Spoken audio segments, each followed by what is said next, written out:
Have you ever been in a meeting, heard the word Scrum, and just kind of nodded along, secretly hoping nobody would call on you to explain it? Yep, we've all been there. Well, you've come to the right place. We're going to pull back the curtain on this super popular framework that teams use to handle really complex projects, especially in the world of tech. Let's jump right in.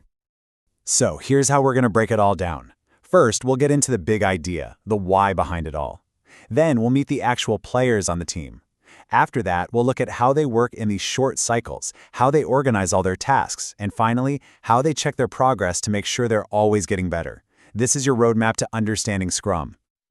Okay, before we dive into the nitty-gritty of roles and meetings, let's start at the beginning, the foundation.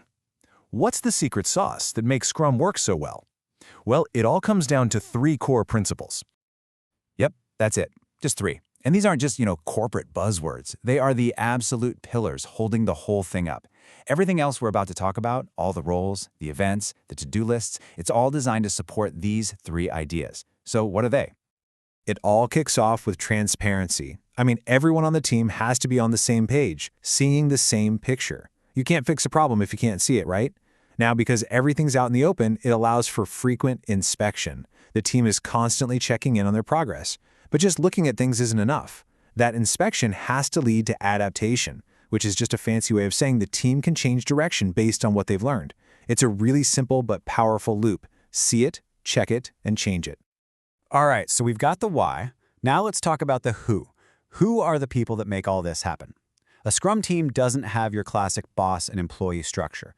Instead, it's a tight-knit, collaborative group with 3 very specific roles.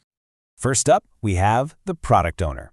Think of this person as the captain of the ship, the main visionary for the project. They represent the customer, and their biggest job is to manage the master to-do list, which we call the product backlog. They make sure the most important, most valuable stuff is always at the top of the list. Next up is the Scrum Master. Now, this is a role that sometimes trips people up. The Scrum Master is not a project manager or a boss. Their job is to be a servant leader. They're like a coach for the team, helping them use Scrum effectively and, this is huge, clearing any roadblocks out of their way so they can just focus on the work. They protect the process.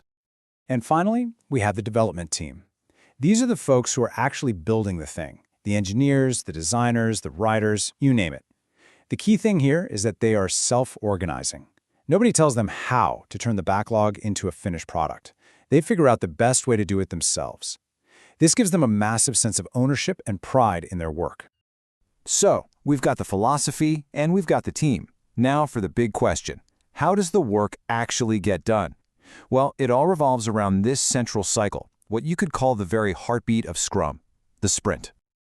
A sprint is just a short, consistent period of time, usually between 1 and 4 weeks, where the team focuses on getting a chunk of work done.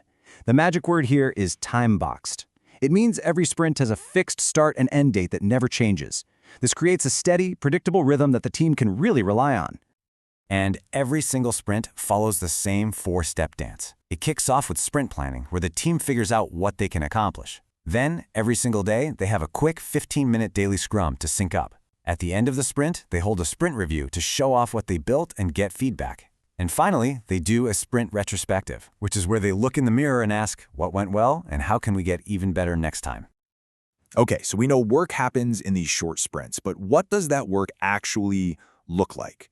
How do you take a giant, scary project and not get overwhelmed? Well, Scrum has a pretty brilliant way of breaking it down into bite-sized pieces. We organize the work using what are called artifacts. First, you have the product backlog. That's the master wish list for the entire project. From that big list, the team pulls a small set of items to work on for the next cycle. That becomes the sprint backlog. And the product increment? That's the actual, usable piece of the product that's finished by the end of the sprint. And this table really shows how that breakdown happens. You usually start with a huge idea, a big feature we call an epic. That's way too big for one sprint. So you slice that epic down into smaller user stories, which are designed to be completed within a single sprint. And then those stories get broken down even further into the individual tasks that team members work on every day. It's like a funnel, taking you from a massive vision down to concrete, manageable steps. Last piece of the puzzle. How does a team know if they're actually on track to meet their goals? Well, remember those pillars we talked about at the start? Transparency and inspection? This is where they really come to life, using simple visual tools that anyone can understand. So yeah, How do you make progress visible to everyone? You can't just rely on long, boring status meetings. Instead, Scrum uses these really powerful visual charts that can tell you the whole story of a sprint with just a single glance. The two most common charts you'll see are the burn down and the burn up. A burn down chart is all about the work remaining. It shows a line that hopefully burns down to 0 as the team finishes work. It's great for creating that sense of urgency. A burn up chart, on the other hand, shows the work that's been completed. The cool thing about this one is that it also tracks the total scope. So if new work gets added mid-sprint, what we call scope creep, you'll see it immediately. And when you put it all together, the roles, the events, the charts, it's all pushing towards one simple, incredibly powerful goal. At the end of every single sprint, the team produces a potentially shippable increment. That means it's a real, high-quality, working piece of the product. It's not almost done, it's done. It's about delivering real value consistently. So let's do a quick flyby. Scrum is a flexible framework built on transparency, inspection, and adaptation. It has 3 specific roles: product owner, Scrum Master, and the dev team. All the work happens in short, repeatable cycles called sprints, and big projects get broken down into smaller pieces, while progress is tracked constantly so the team can always improve. And that's really Scrum in a nutshell. It's an amazing, adaptive way to get things done. So the real question, the one I want to leave you with, is this. Think about the work that you do. It could be building software, launching a marketing campaign, heck, even planning a big family vacation. Could your next big project use a sprint?